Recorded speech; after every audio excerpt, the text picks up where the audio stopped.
Good evening and welcome to the Milford Board of Education's regular board meeting for Thursday, July 15th of 2021. We'll start the meeting with roll call, please. Mrs.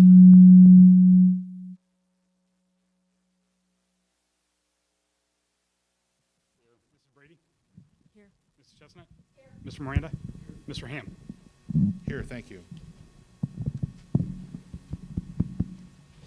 Next, we'll have the Pledge of Allegiance. If you could stand for us, please. I pledge allegiance to the flag of the United States of America and to the republic for which it stands, one nation, under God, indivisible, with liberty and justice for all. Okay, thank you. Next, we'll need the approval of tonight's agenda. We'll need a motion for that. So move. Second. We have a motion and a second. Any discussion or changes? Hearing none. Roll call, please. Mr. Yaki? Yes. Mrs. Brady? Yes. Mrs. Chestnut? Yes. Mr. Miranda? Yes. Mr. Ham? Yes, thank you. Item number 5 is the approval of the minutes for the work session from June 15th of 2021. We'll need a motion. So moved. Second. We have a motion and a second. Discussion or comment? Hearing none. Roll call, please. Mr. Yaki? Yes. Mrs. Brady? Yes. Mrs. Chestnut? Yes. Mr. Miranda? Yes. Mr. Ham? Yes, thank you. Item number 6 is the approval of the minutes for regular board meeting June 17th of 2021. We'll need a motion. So move. Second. We have a motion and a second. Any comment? Hearing none. Roll call, please. Mr. Yaki? Yes. Mrs. Brady? Yes. Mrs. Chestnut? Yes. Mr. Miranda? Yes. Mr. Ham? Yes, thank you. Item B, we're going to move into our first public commentary. Do we have anyone for public comment? I do have one. Emily Mason?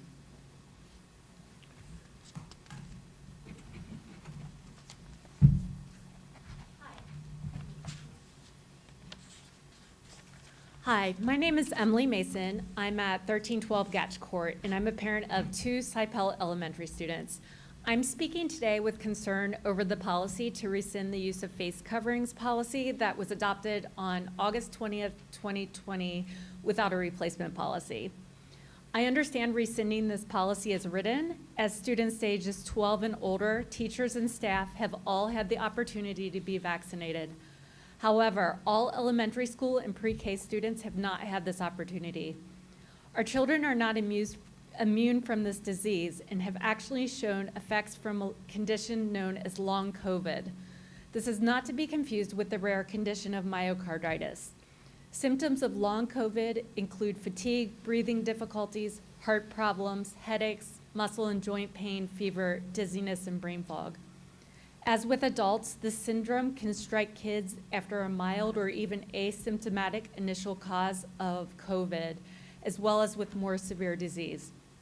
Researchers in Rome, Australia, and the Netherlands have presented peer-reviewed research that shows that symptoms were still present in children 4 months or more after they were diagnosed with COVID. Only 10% of the children suffering from long COVID had gone back to their regular level of activity at the time of the study. One of the co-authors of the Amsterdam study stated that the most disturbing was that more than a third of these children had symptoms severe enough to cause severe restrictions in daily life, mostly due to excessive tiredness, problems concentrating, and difficulty breathing. U.S. doctors dismissed the effect on children early due to a focus on older adults who were more likely to be hospitalized or die, but now doctors are realizing these lingering symptoms are becoming a problem. Luckily, there is a solution to all of this. A recent study from Duke University shows that with masking, schools can deliver face-to-face education without physical distancing and prevent the spread of COVID. Studies from Georgia, North Carolina, Missouri, and data from Utah confirm this. Dr. Andrew Janowski, a pediatric infectious disease physician from St. Louis Children's Hospital, states that masking indoors is more important as the Delta variant becomes the dominant strain. This is compounded by the fact that only 45% of Ohioans over the age of 12 are vaccinated. Once kids are indoors, if they are unmasked, we will see cases rise again, not only amongst other students, but throughout our population. 30 seconds. The CDC recommends that if you are not fully vaccinated and age 2 or older, you should wear a mask indoor public places. I know that masks are a hassle. I personally wish to not have to wear one ever again, But I also understand that this is not over, especially for our kids who have not had the opportunity to get vaccinated. We have to remain vigilant. I know that the board cares about the health and safety of our students. When the board rescinds the use of face coverings policy, I am asking that they consider a new masking policy to protect our elementary students until they have the option to be fully vaccinated. 3 minutes. Thank you.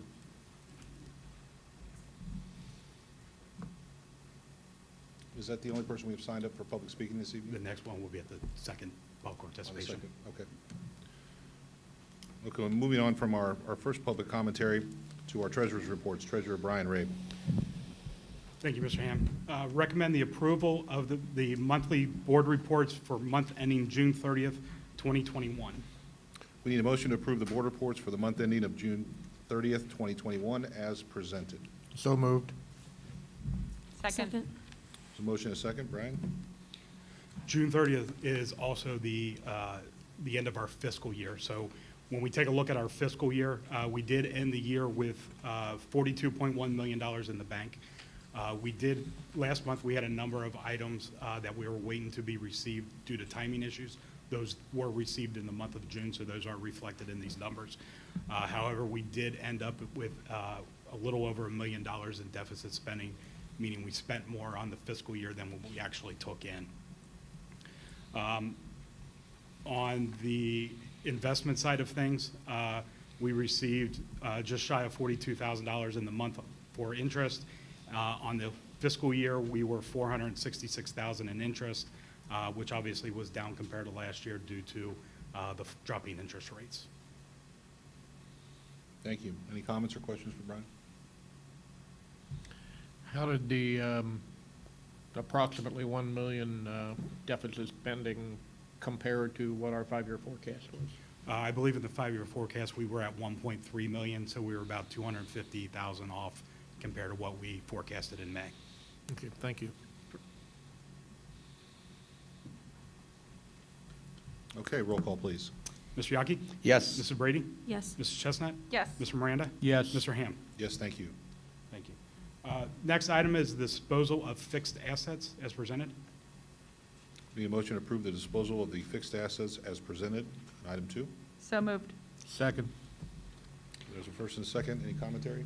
These are items that were at the our South Elementary, and since we sold the building, we need to take the fixed assets off the books. Roll call, please. Mr. Yaki? Yes. Mrs. Brady? Yes. Mrs. Chestnut? Yes. Mr. Miranda? Yes. Mr. Ham? Yes, thank you.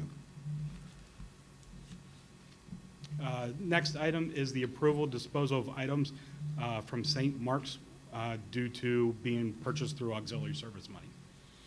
We need a motion to approve the disposal of items purchased by the auxiliary services monies for St. Mark's. So moved. Second. We have a first and a second. Comments? Again, because these are auxiliary service money, we're the fiscal agent for those, so anytime they want to dispose of assets, they need approval from the district. Do we know exactly what all the assets involve? It's a number of educational CDs that they had, which they obviously don't use anymore. You basically said they're sitting in a storage room and nobody uses them, so clear things out, clean it up, spring cleaning. And just to clarify, CDs are little round things that they're shiny. They used to hold music and some other things on them. Yes. So, I think I remember having those things in the past. all right, roll call, please. Mr. Yaki? Yes. Mrs. Brady? Yes. Mrs. Chestnut? Yes. Mr. Miranda? Yes. Mr. Ham? Yes, thank you. The next item is the motion to approve the resolution determining to proceed with a bond issue. Okay, we need a motion to approve the resolution determining to proceed with a bond issue. So moved. Second. The motion, a second? This is the final resolution for the board to approve to put an issue on the ballot in November. This resolution will be filed with the Board of Elections. We are still waiting on one final approval from the state, which will occur on the 26th. So I will hold off on filing this until after that final approval. But OFCC did approve us on the July 8th meeting. Now we're waiting for the budget controlling agency to approve it, which we are told is simply a matter of process. So they meet on the 26th. Once we're approved there, then we will file this. What is the absolute drop dead date to file? August 4th. Okay. And we can go ahead and approve this prior to getting that approval. Yes. Yeah, I'll basically hold it. I won't file it until after that final approval. If something happens that they didn't approve it, obviously we would notify you, and we could reconvene a meeting and rescind it, however you want to handle that. I'll just say again, as I said last week, I think that even though some people have told me that this is not the right time to try to get a bond issue passed, that this really is the right time, because we have the $11.5 million in state funding that will not be available after 13 months go by, and to not take advantage of this would seem to be a rather foolish thing to do. And we need to let the people of the community decide if they want to take advantage of it or to let it go by and have to finance it fully 100% on our own later. Correct. In the resolution, it does specify the $55.9 million and also the 30 years that we spoke about, which equates to 2.47 mils.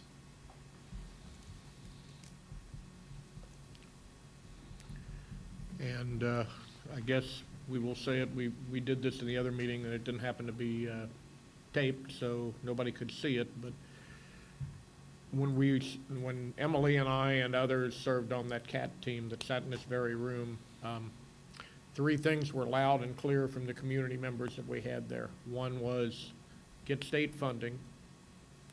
One was junior high only, or middle school only, excuse me. And the third one was 30 years.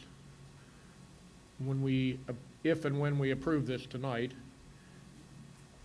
we're meeting all of those things.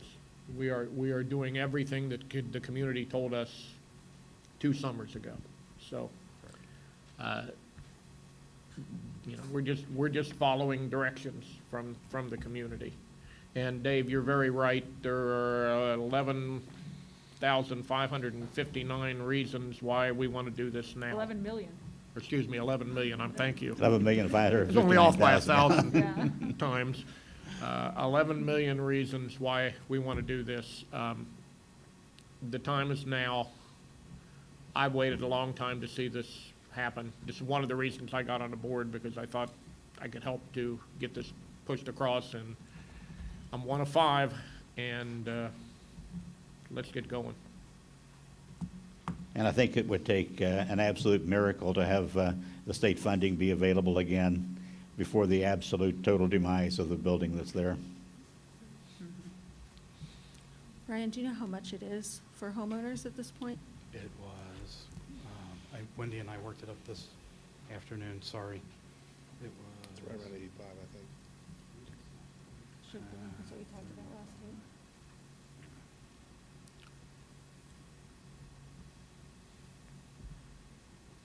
$86.45 on a $100,000 home.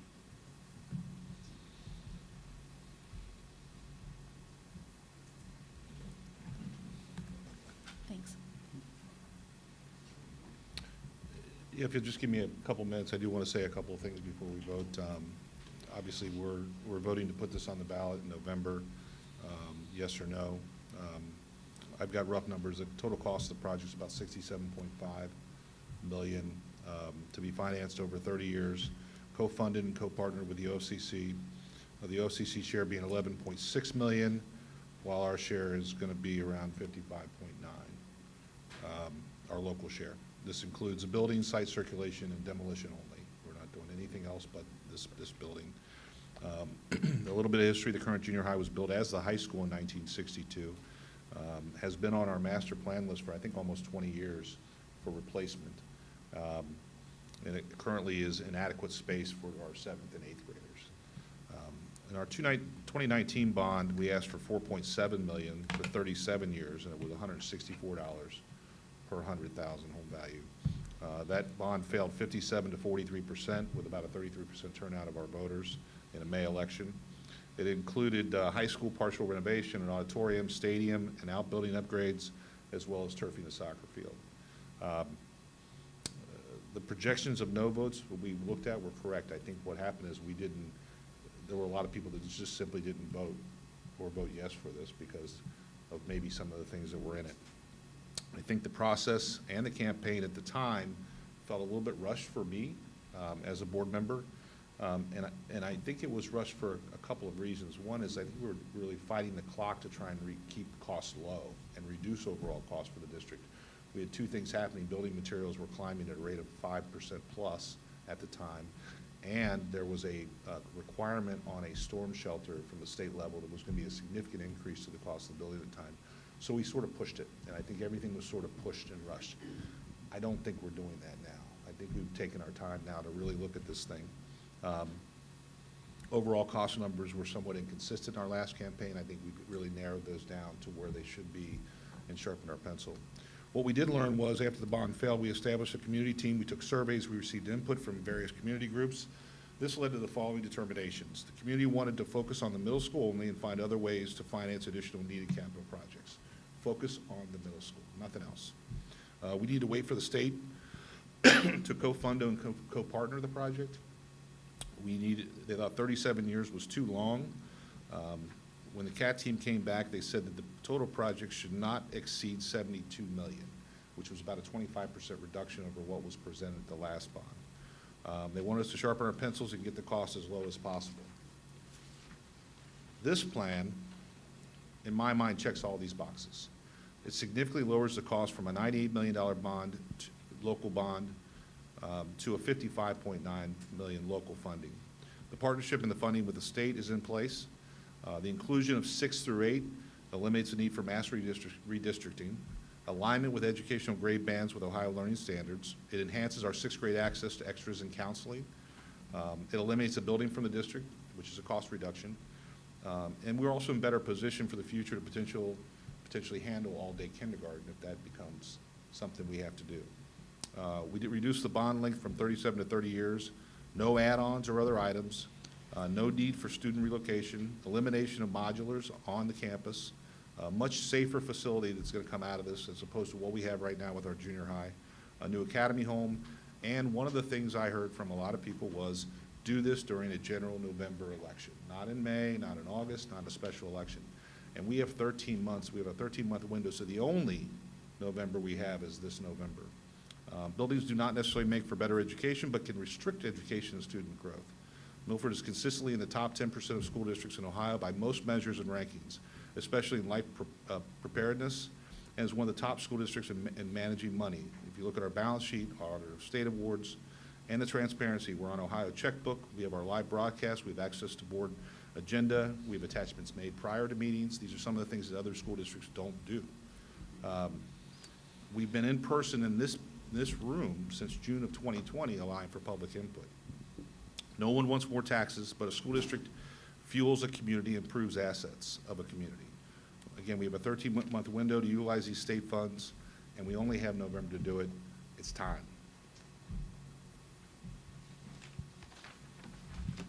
The district definitely has a lot of facilities needs, but in my mind, there is none that is more crucial than this one. This building has needed to be replaced for, I don't know how long, for years and years and years. And if you've been in it and you see the type of construction that it is, it's truly amazing that it has lasted this long. We have been very careful to go through the needs that were identified by the CAT team, match those with the needs for our students, and I think this is a very solid plan. And I do hope that the community supports this. You know, the building will also be an upgrade in utilities and those kinds of things that will be a savings, or at least, you know, no more than what we're spending now on a smaller building. So there are a lot of benefits to this long term. You know, it's something that we have to do, as all board members are saying. We have 13 months or we will lose that $11.5 million. So, you know, it's time to get this done. There is no perfect time. It's a shame that this is coming after COVID, but In the long run, I do believe that this will save the community money, operating money, and it will definitely improve the value of our community overall. I concur and echo, and when I was part of the CAT team with Dave and other members, I thought 25%, that's a big stretch, but, you know, we need to get it done. And so seeing this final plan that not just meets, but really exceeds, you know, some of those expectations. We heard loud and clear, it's hard as a taxpayer to have additional, you know, asks and on your homes. But it's worth it, and schools are the heart of the community. I mean, it's what makes me proud to live in Milford. I mean, one of the main reasons is our schools, and you can see that with the housing. If anybody's looked at housing recently, I mean, I have a friend looking here. She can't find a house. They're gone in like practically minutes. So the schools are really a big driver of what makes us such a great community. And I'm excited for this opportunity for our staff and our students.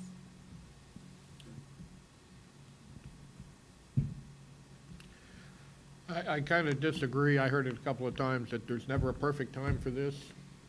There is. There's one perfect time. It is right now. Not 2 years from now, not 4 years from now. It's either now or it's in the 30s somewhere. It's going to be 2030 or beyond. It is the right time. Now, let's get on with it.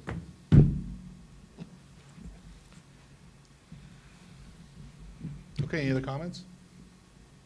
Hearing none, roll call, please. Mr. Yockey? Yes. Mrs. Brady? Yes. Mrs. Chestnut? Yes. Mr. Miranda? Yes. Mr. Ham?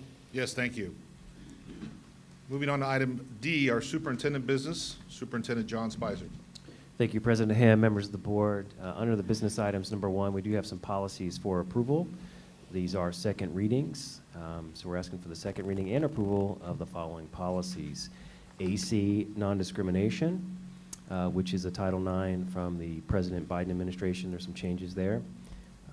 DH is the bonded employees and officers. That's for all of our bonded employees. That would include Mr. Rabe.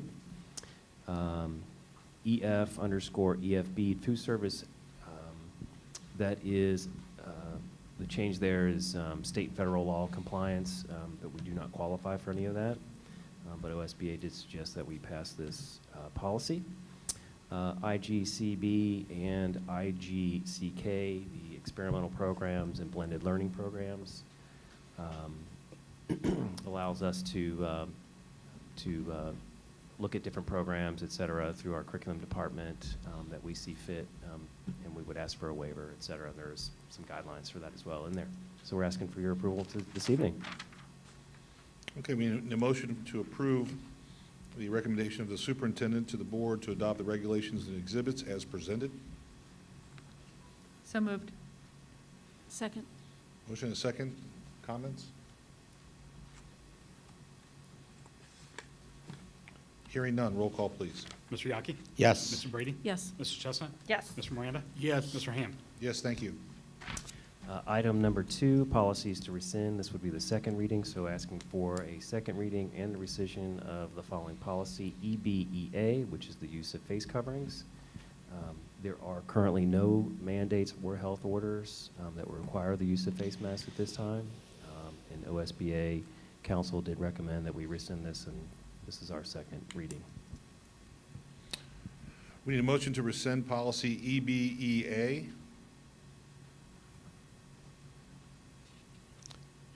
So move. Second. We have a motion and a second. Discussion? I'll say, we heard from Emily Mason today as well. I understand that globally, for adults who have the opportunity to be vaccinated, the current vaccine rate in Claremont County is 46%. So that's everybody who has chosen as an adult to get a vaccine is now able to get one, and 46% of our community has chosen to do so.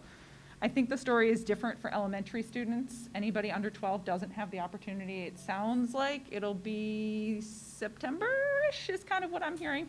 But that means the first day that it's available, then you have to get appointments, and you have to wait 2 weeks to get or 3 weeks to get a second one, and 2 more weeks after that to be fully vaccinated. So we're talking October, November before people who want the vaccines could be vaccinated. And when the majority of our elementary students are in a building where vaccine isn't available, I think it's a big risk.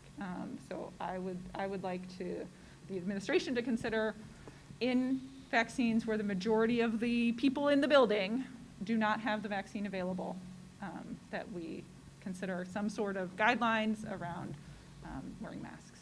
And I choose to wear a mask because of this 46%, and only half of my household is old enough to be vaccinated. So with the Delta variant and all the things floating around in the community, this is what I feel safest with, and I think that we need to give. And then also for families who chose to do Eagle Online or remote options, a big part of that was their comfort level and perhaps the risk that's in their family. So say that's 5% of our community. If we say we don't care about that 5% and we're just gonna throw masks to the wind, then what are we saying, you know, about the least among us? You know, my daughter, who has a heart defect, is in that class. So I think that it's worth considering. I know people are tired of it. I don't love them either. But it's a simple way to say I care for my peers and my classmates, to keep them as safe as we can all be. And I will say that I also looked at the numbers of since June, early June, the cases were real low at the beginning of June, and they've doubled locally. It's not a huge number, but that means that since the mask order was totally rescinded, the numbers are on the rise again. And most people are still doing things outside. You know, it's nice we can be outside, but school settings are different. Inside classrooms, small spaces. And I appreciate that we are able to offer in person. I think that is more important than anything we can do. Teach in person. I think that's really especially where we do well. Is there any indication that Governor DeWine is going to say anything else in relation to the CDC guidelines? Yes, I spoke with Julianne Nesbitt on Monday regarding the mask mandate. Julianne told me that the numbers were around 20 per 100,000. I asked the specific question about the greater Milford school community, daycares and camps, et cetera, if there were any outbreaks, and she said no. So I don't know what data she was looking at, but she told me, she actually called me later that day to give me that data. She had to find out what that was, that there are no outbreaks in Milford, making the assumption that there are no masks happening in those camps or daycares. She did tell me that on a call with the governor's office on Monday that there would be no mandates coming from the governor or the Ohio Department of Health, that there could be recommendations. And she did say that if there was a recommendation for students to wear masks, as you suggest that in the elementaries, let's just say elementaries, she would say, I am recommending, because that's what the recommendation is from ODH, et cetera. So she would make the recommendation, but it certainly would not be a mandate from ODH or the governor's office, and that's what they're expecting. So we are expecting some more information about that as we move on. I know it's July 15th. We wanted to, obviously we have to do this in 2 months, the rescinding of the policy, but we have another month to look at to see what happens. There could be an order, and then, you know, we have done everything this past year that the Ohio Department of Health and the governor has asked us to do in terms of mandates. So we have followed that. We'll continue to follow that. We'll continue to do our normal cleaning. We'll still be doing the electrostatic spraying. So we'll continue to do that, but also give students the chance to sanitize. We'll still recommend that families do a health check before they come in, and don't come to school if you're sick. And as things are, if you still have the option to wear a mask no matter where you work or where you go to school, et cetera, in any of our buildings. You still have the option to wear your mask, as Emily is wearing her mask. So that's her option, that's her right. The other thing to consider is Governor DeWine did sign the bill where you can't, I don't know the specifics, I have not read it all yet. We're still waiting on some guidance from legal on that, is that you can't discriminate, those are my words, against someone who's not vaccinated. So that's something else that we need to think about. And I think that was wrapped around colleges, universities, and schools, that you can't require them to be vaccinated to come back. So I need to dig into more of that and get more information from legal on that one as well. I know that the pandemic is not over, but I think, and that's why it's so important for everybody to get vaccinated at this point and try to eliminate this threat totally. But things have opened up in society to a point today that I'm very reluctant to require masks unless we begin to see a little bit of a problem. So I would encourage you as the superintendent to be very aware of even the first hint of a problem of an outbreak in the school system, and at that point to re-implement the mask requirement. But I'm very reluctant to vote to require masks as a precondition before the year starts. Yes, sir. And again, that's my reason to preemptively call Julianne Monday morning and speak to her about this, you know, with some new CDC guidance that did come out. I believe it was July 9th. And Julianne said those are, they're not, I'm sorry, I want to use the right words that she used. They're suggestions. She said it's not like you got to do this. So she said they're more recommendations if you dig down into that CDC guidance. Those are her words. So. I think that, one, we've done a pretty good job of giving you the autonomy to sort of make some of these decisions as you work closely with our staff, parents, our students, our local health department, as we're tracking state health orders, we're tracking CDC guidance and recommendations to continue that process to make sure that when we do go in building that you've done your due diligence, and we'll continue to trust you with that. Two issues I have, I don't favor at this moment, I don't favor a mandate for masks for our children in schools or our staff. But I have two concerns. One is, and Emily had brought this up, is some of our students or staff that are immunocompromised and how we can figure out a plan to protect them. And then two, there is still a federal mass transit order in regards to transportation, and wanted to understand a little bit about whether or not that would impact our buses. Thank you for asking. I was going to bring that up. So to cover the first concern about our immunocompromised students, you know, we do have the provision, and we talked about this back in the spring, that if there are specific situations, which we have had in the past, where students, for health reasons or others, are not able to be in the buildings, they have worked closely with their building principal. At the high school, junior high, they would work with their grade level administrator and their school counselor as well, and then they would also work with Rob and Paul as well, and then potentially Megan as well, depending if it's a student with a disability or a 504. So there's options there. It's not going to look like Eagle Online, though. I mean, that's like, we're not doing Eagle Online, so we're just clear about that. But there are educational options. We've always had that, and we will continue to do that. The other one, the transportation piece. So I did speak specifically with Julianne about that. CDC, it came out Monday. We talked about it. She is waiting for more information from the governor's office and from ODH.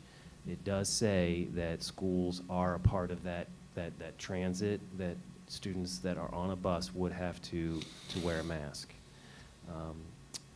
It does say, page 10, footnote 33 states that it's monitored by the TSA and the federal, so it's a federal monitor, et cetera. She will not monitor, they're not going to monitor that.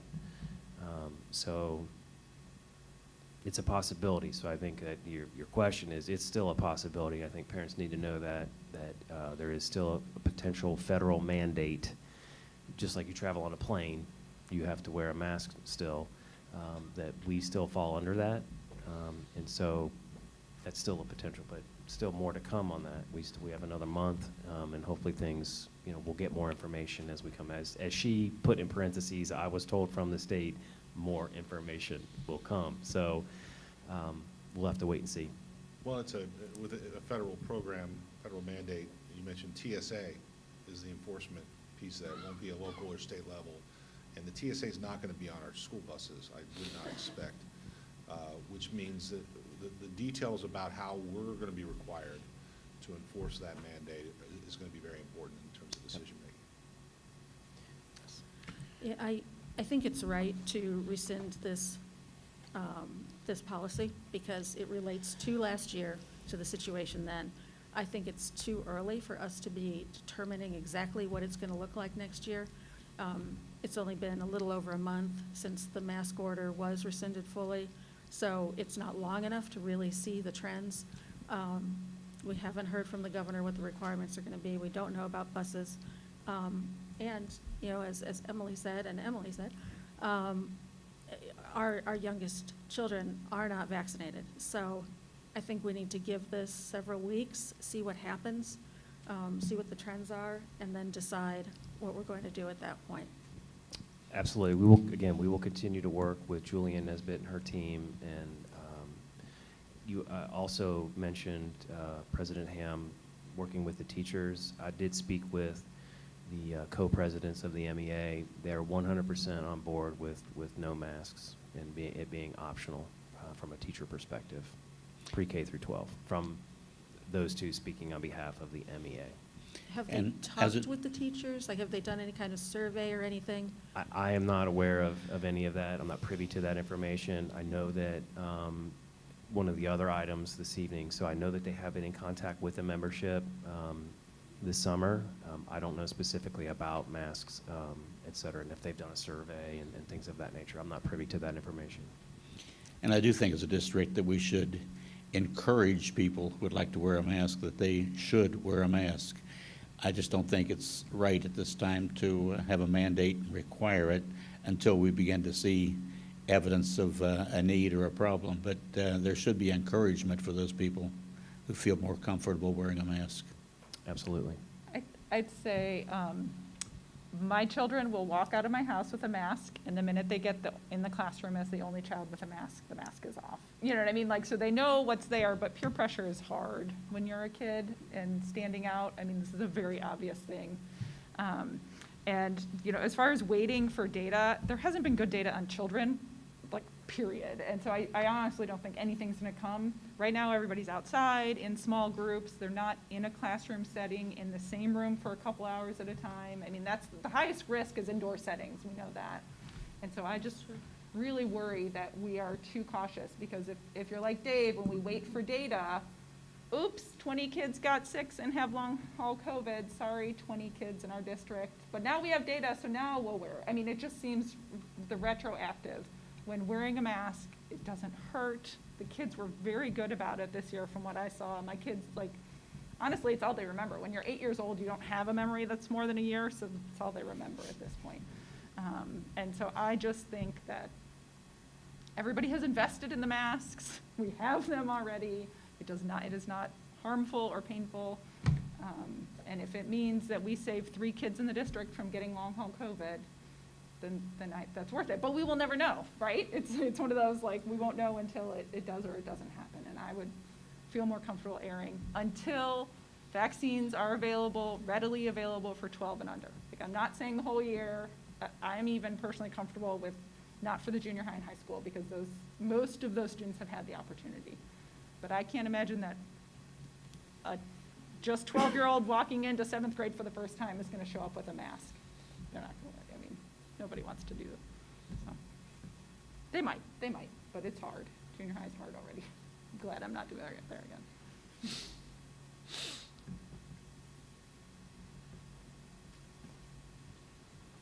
Any more comments?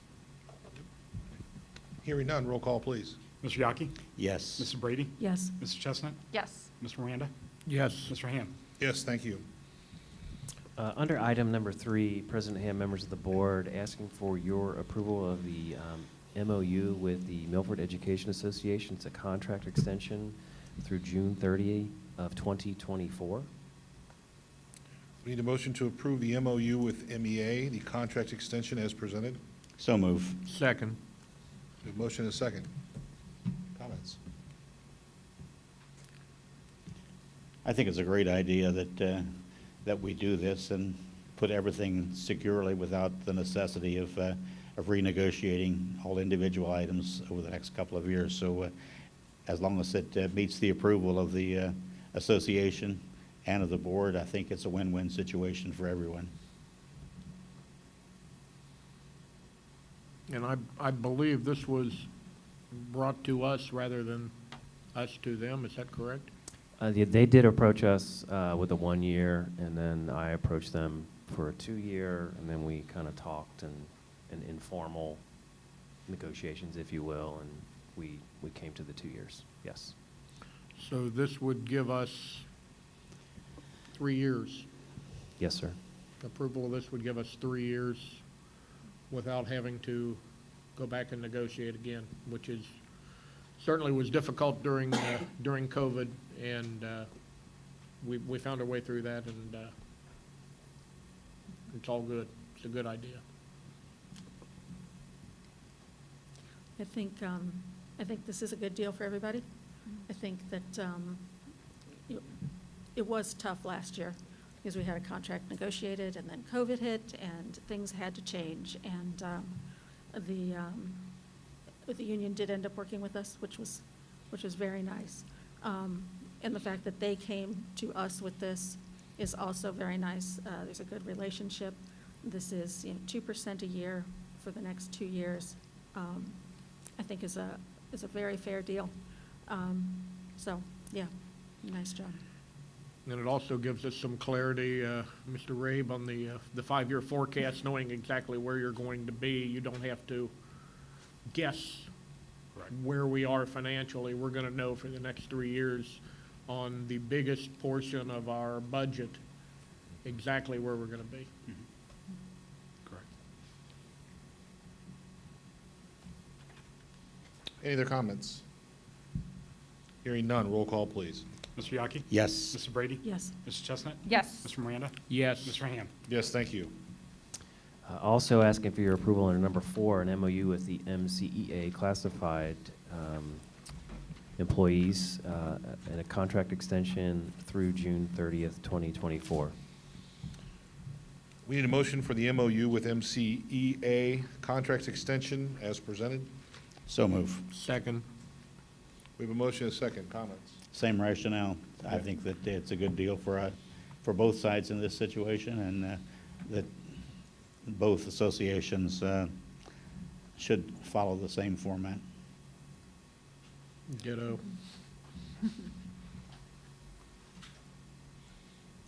Hearing no further comment, roll call, please. Mr. Yaki? Yes. Mrs. Brady? Yes. Mrs. Chestnut? Yes. Mr. Miranda? Yes. Mr. Ham? Yes, thank you. Finally, under Superintendent Business number 5, asking for your approval of the COVID resolution attached. We need a motion to approve the COVID resolution as presented. So moved. Second. Motion and a second. Discussion, please. Any comments? Can you tell us a little bit about where this fund is funded from? Absolutely. I'm going to turn that over to Brian, other than to say it's ESSER federal dollars. He can be a little more clarification. Sure. The third set of ESSER that was approved, I believe, back in March, does allow payment to staff. That's where this money will come from. So that last third funding, off the top of my head, I believe was 3.9 million something. So that's where those funds will be used to pay for this. And the ESSER is essentially the government cares federal money that, It is. for people who don't talk about ESSER every Right. day. That does have restrictions to it, so this is one of the items they allow. Can you talk about some of the things, some of the other ways we're using this money, what we can and can't do with it? Sure. So most of it has to be used, obviously, has to be related some way back to COVID. The money we've gotten so far, we bought a number of cleaning supplies. It covered all the online teachers that we had this past year. Air filters for the filters, the electrostatic machines that we purchased, all the cleaning supplies as far as hand sanitizer and things like that, we've used this money for. Moving forward with this last set of money, you are required to spend at least 20% it on the learning loss program. So that started up, I believe, this summer and will go on for next year. So those funds will cover all those costs.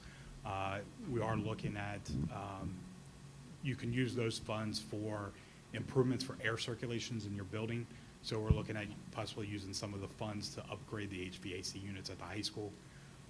So we're trying to obviously stick with what the guidelines are. But we've gotten 4 different pots of money, of COVID money, and every pot has different restrictions on what you can use it for. So the first ones, you couldn't use it for this type of payment. This one you can. So everyone has something a little bit different, but we're trying to stick to those guidelines of what you can use it for. And these have to be operating funds, right? So we have to use it on operations items? Correct, with the exception of the air circulation, which would be capital, Okay. because it would be Okay, so that HVAC wouldn't be, repairs. that wouldn't be considered maintenance, that would be considered Yeah, facilities. right. Okay. Yeah, and I know there's other districts that have a surplus of money that they're actually looking at building buildings with some of this money, as long as they can get approval from it. So this last set of money, the restrictions have opened up a little bit more than the first 2. So yeah, there's a lot of things that are still being looked at, still being analyzed. A lot of going back and forth between the state and the federal government, like, hey, can it be used on this, can it not? So we're still seeing a lot of that come through. So when we're looking at a bond issue, it would be very difficult for us to use any of that money toward the bond. Yeah, and the reason being is there's a timeline on how soon you can spend it. You have to have this money spent by. And our bond timeline, we have to have this money spent before we would ever get into the true construction of the building. So yeah, it has to be spent before that. The last set of money, the first set of money is you have to spend by the September of next year, and then 22, 23, and then 24 are the 3 timelines, so year over year.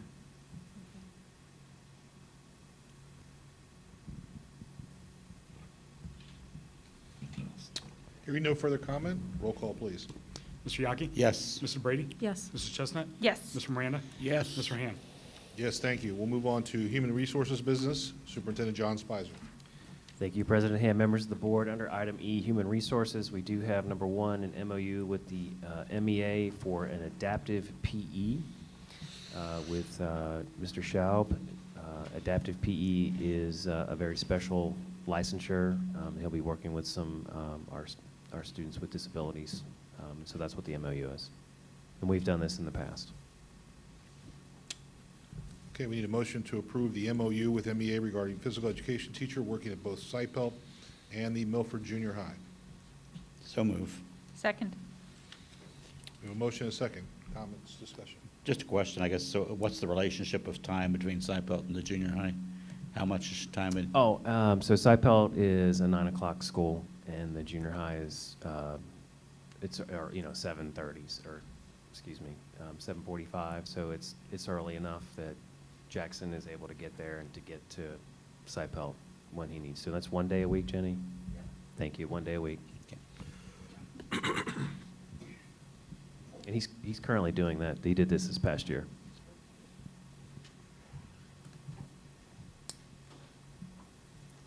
How does he get from the junior high to SIPELT in 5 minutes? There's no traffic on Oh, 131. well, his time slot, how many minutes is he there in the mornings? It says 8:30 to 9 every Wednesday, SIPELT Elementary, 9:05. The 9:05 period would likely be his planned period, if that's how it would be, that his travel time would be. Okay. We hope traffic will be a little less than 131. I hope by so. that time. Hopefully the bridge will be fixed. Yeah. Let's hope so. Well, and he's only at the junior high 1 day Correct. It is 1 1 day a week. and 5 days at SIPELT. Right, but if he has kids at 9:05, so that would not work. Any other comments?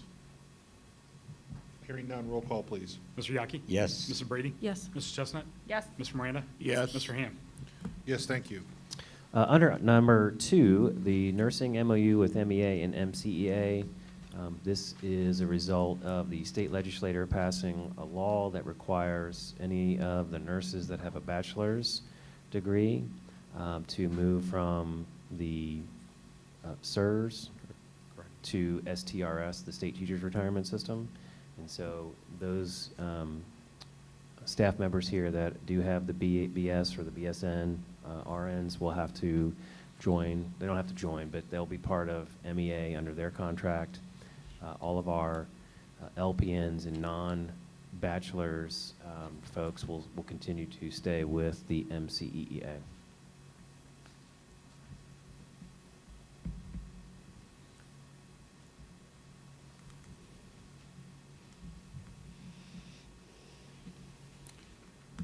So we need a motion to approve the nursing MOU with MEA and MCEA. So move. Second. A motion, a second. Questions or comments? This is pretty much something that we really don't have any choice on anyway, because the state legislature has mandated it. You can always vote no, Dave. Hearing no further comment, roll call, please. Mr. Yaki? Yes. Mr. Brady? Yes. Mrs. Chestnut? Yes. Mr. Miranda? Yes. Mr. Ham? Yes, thank you. Under item number 3, asking for your approval of the two job descriptions as presented. They are the Assistant Director of Nutrition, Food Services, and Food Service Training. And the other one is the Administrative Assistant to the Central Registration and EMIS. Need a motion to approve the job descriptions as presented. So, motion. So moved. Jeez. Second. We have a motion and a second. Commentary? Questions? Hearing none, roll call, please. Mr. Yaki? Yes. Mr. Brady? Yes. Mrs. Chestnut? Yes. Mr. Miranda? Yes. Mr. Ham? Yes, thank you. Under item number 4, asking for the following administrative approvals. Under item A, A1, the resignation of Tina Reynolds as the Assistant Nutrition person. Under item B, approval of the administrative contract recommendation for Tina to be the new Assistant Director of Nutrition, Food Services, and Food Service Training. Item C, approval to pay the following administrators their monthly stipend for cell phone, the cell phone stipend 1 through 3. And item D, to pay Todd Wells for conducting the district-wide CPI training to be paid through ESSER funds. We need a motion under item 4. We need a motion to approve items A, B, C, and D as presented. So move. Second. Motion and a second. Questions or comments? I think the move for Tina Reynolds is a really good one. From, what we've been told, she's very capable. An outstanding She's doing employee. a great job, yeah. Mhm. And we do need a succession plan there. Jerry's wonderful, but she's not going to stay forever. And it will be really, really good to have somebody training with her and ready to go. And just a note, her salary does come 100% out of food service, which is very restricted, so you cannot use those funds for anything that's not related to food service. And we have plenty of money in that fund, right? Correct. Yeah.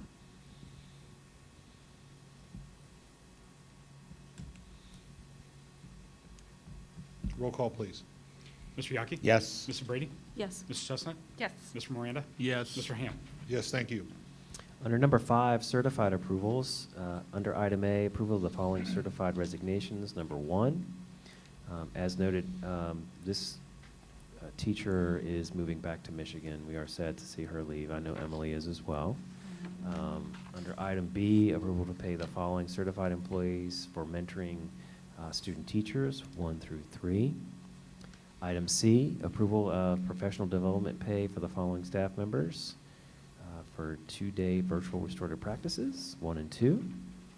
Item D, approval of curriculum pay not to exceed 20 hours for Haley Caldwell for the purpose of out-of-district IEPs. Item E, approval up to 10 days per diem for our MTSS coaches, multi-tiered system of supports coaches, that will be paid through ESSER funds, COVID dollars, if you will, numbers 1 and 2. Item F, approval for pay for additional training for the school-based day treatment center family counseling model for the following certified employee. Number 1, And item G, approval of the family care leave of absence for the following employee. Number 1. Need a motion to approve items A through G as presented. So moved. Second. Motion and second. Comments or questions? If I say no, does that mean Ms. Van Havel? It means can Erin go? can stay, Okay. or you'll have to make her stay. Okay, we'll track her down. Yes. I just want to say that did we get first and second comments? Okay. Ms. Van Havel, it has been great. As my daughter's, my daughter calls her Fifi, as in Miss V. She just says Fifi, and I don't correct her because there's some things that are just cute. So we will miss Fifi.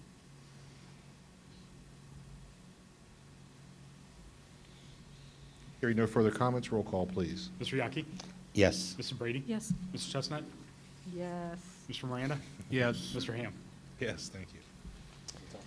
Under number 6, classified approvals, we have item A, approval of the following classified resignations, 1 through 6. Under item B, approval to hire the following exempt employees, numbers 1 and 2. Item C, approval to increase the hourly rate for summer camp workers, 1 and 2.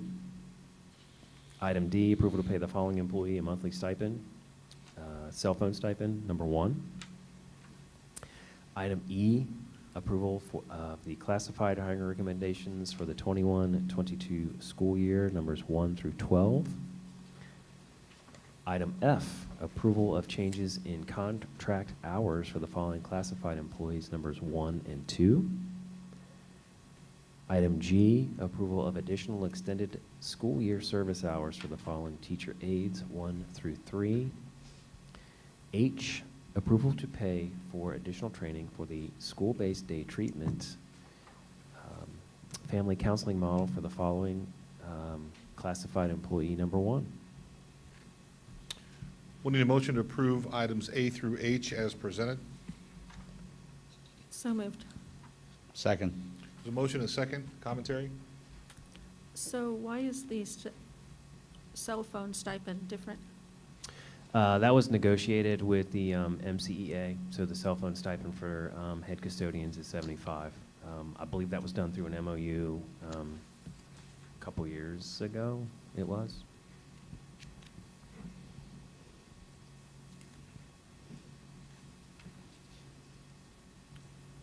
Hearing no further comments, roll call, please. Mr. Yaki? Yes. Mrs. Brady? Yes. Mrs. Chestnut? Yes. Mr. Miranda? Yes. Mr. Ham? Yes, thank you.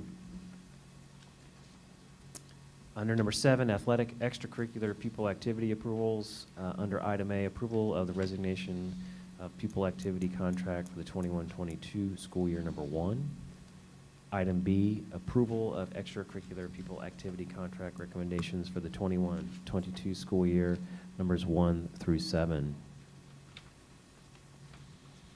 We need a motion to approve items A and B as presented. So moved. Second. Motion and a second. Comments? Hearing none, roll call, please. Mr. Yaki? Yes. Mrs. Brady? Yes. Mrs. Chestnut? Yes. Mr. Miranda? Yes. Mr. Ham? Yes, thank you. We'll move on to curriculum and instruction. Superintendent John Spicer. Thank you, President Ham, members of the board. Under number 1, field trip approval, we have some water polo matches that are away and 1 cross-country match, numbers 1 through 5, asking for your approval of those trips. We need a motion to approve the field trips as presented, items 1 through 5. So moved. Second. Motion and a second. Comments? They're not leaving Ohio, are they? They're all field trips within Ohio? We'll actually have another water polo for you next month as well. That kind of came in today, so we'll have that next month. And it is prior to their trip, so. Great.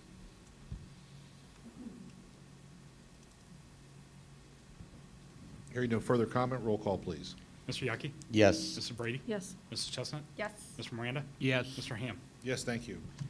Under item number 2, President Ham, members of the board, last month you did ask us to come back to you with a revised athletics, band, fine arts fee schedule. We have done so. As attached, we are asking for you to approve the athletics, band, and fine arts fee for the first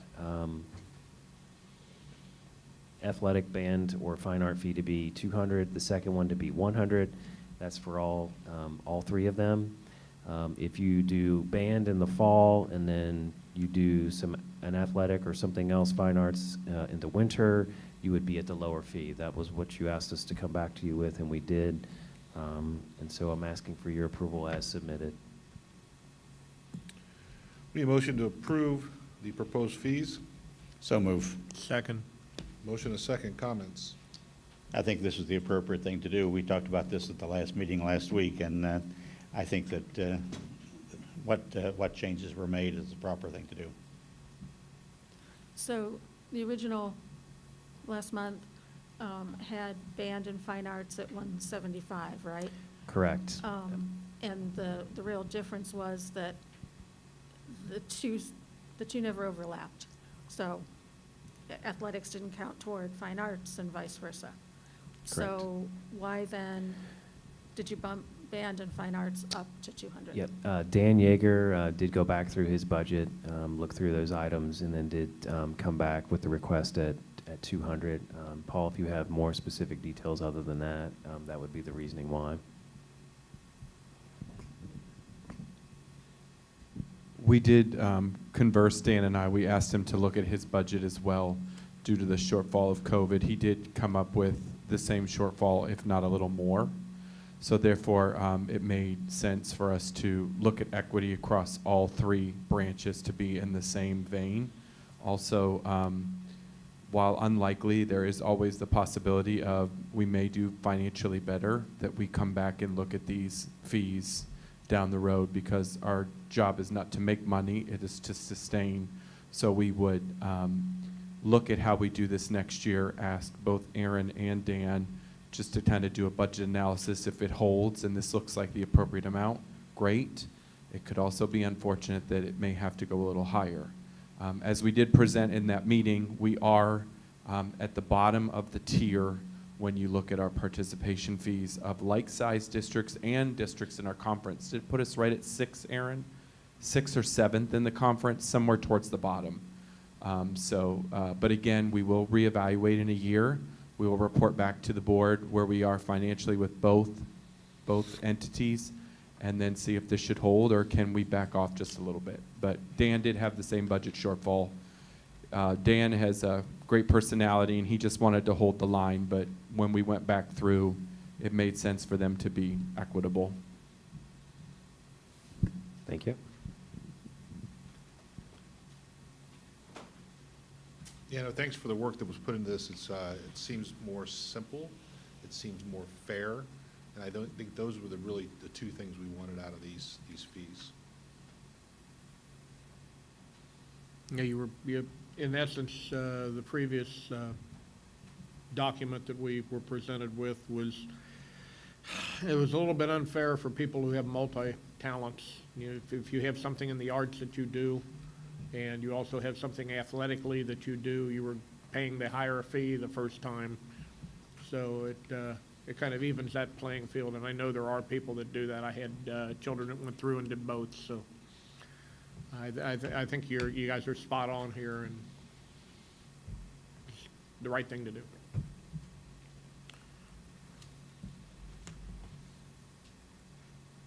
Hearing no further comments, roll call, please. Mr. Yaki? Yes. Mrs. Brady? Yes. Mrs. Chestnut? Yes. Mr. Miranda? Yes. Mr. Ham? Yes, thank you. We're going to enter item G now as our concluding items, and also as our second public participation. I do have two requests. Christina Kuttner?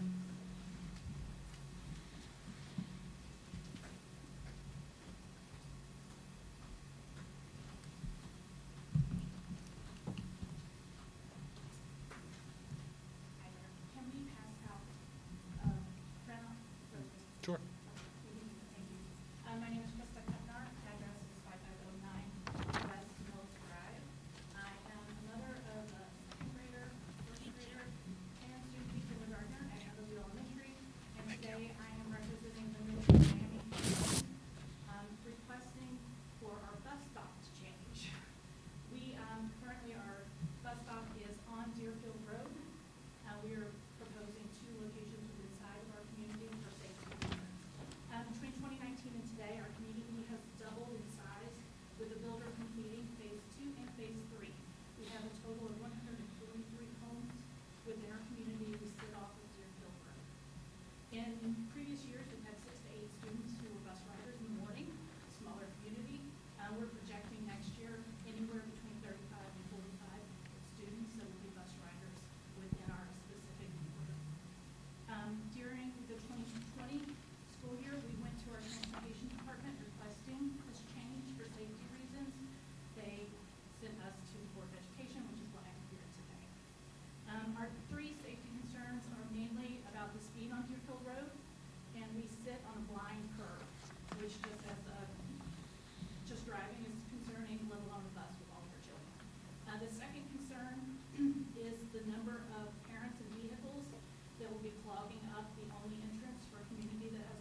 still builder-owned and not, have not been dedicated to Miami Township roads.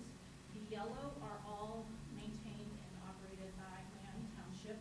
It also offers a large circle in the middle, which means for bus safety, they don't have to do three-point turns. So all in all, we feel like there's a really good option within our community.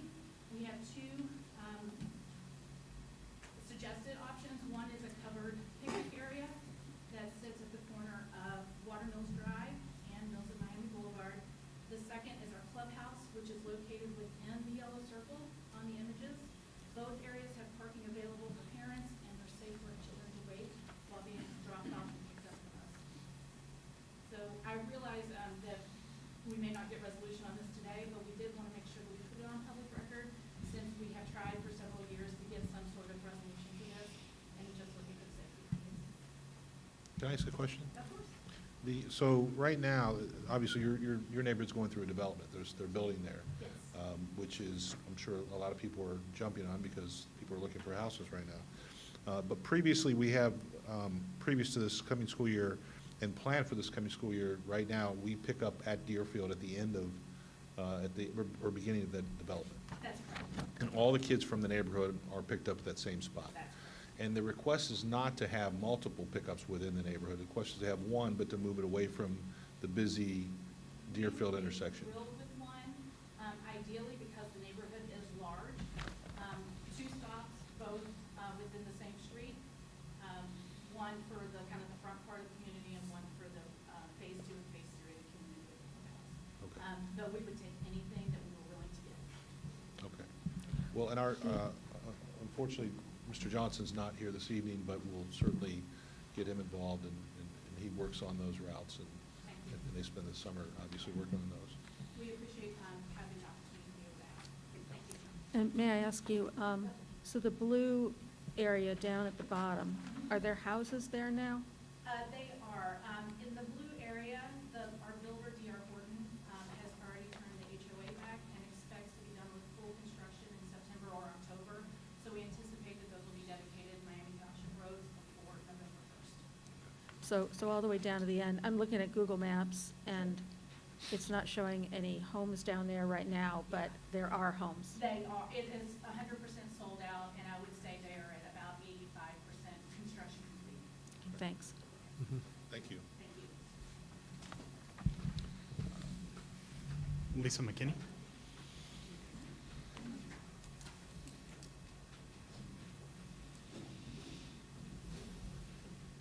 Hello again. My name is Lisa McKinney. I live at 6 Logan. Is the microphone on? On? I don't know. See if the little green light is on. It's on the side.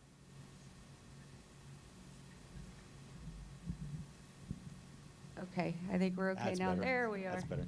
I wasn't sure when she was speaking. I was like, okay, Lisa McKinney, Hogan Drive in Milford. I basically have a bond question. Unfortunately, I couldn't come last week to the special meeting due to an extenuating circumstance. I had planned on being here. I was thinking about it and thinking about the things we learned in the CAT team, and I know that there are still some things that need to be addressed, like the high school, the 1965 part of the high school.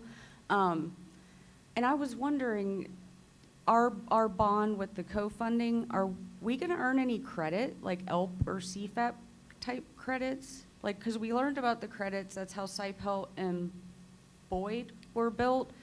And I was curious, like, nothing has been mentioned, so I just didn't know if we were going to earn credits this time.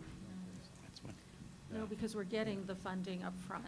Okay, all Credits right. are when we spend 100%, and then we have a credit for the future. Okay, so that's, I got you now. So I was a little confused how that worked, like I was going back through and. So are we.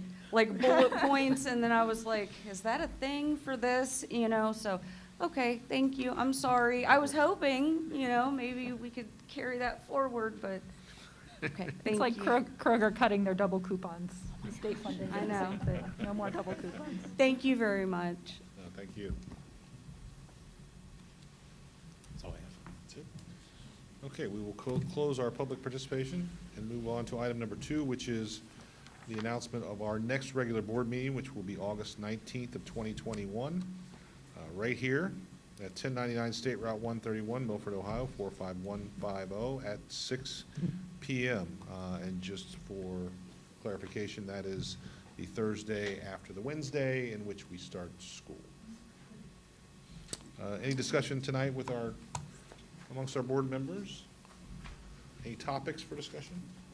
I do have one question. With the resolution tonight, we do not need another special meeting in August unless No, something totally unexpected happens. right. Related to the bond, specific to the bond. Specific to the bond, yes. Correct. No, there's no further resolutions that the board will need to pass.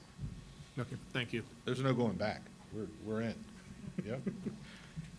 The only thing would be if the controlling board on the 26th for some odd reason would reverse course. That way we wouldn't get the funding from the state. Obviously, then we would get back together. But as long as that goes through, which we are told is more of a formality, we'll move forward and file this on before the deadline of August 4th.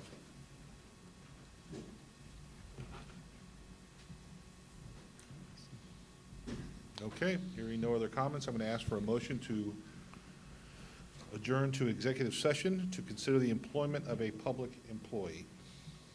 So moved. Second, A motion and a second. Roll call, please. Mr. Yaki? Yes. Mrs. Brady? Yes. Mrs. Chestnut? yes. Mr. Miranda? Yes. Mr. Ham? Yes, thank you. Thank you, everyone. We do not anticipate doing any business coming out of executive session this evening, so we appreciate being here tonight. Unless you want to stay for a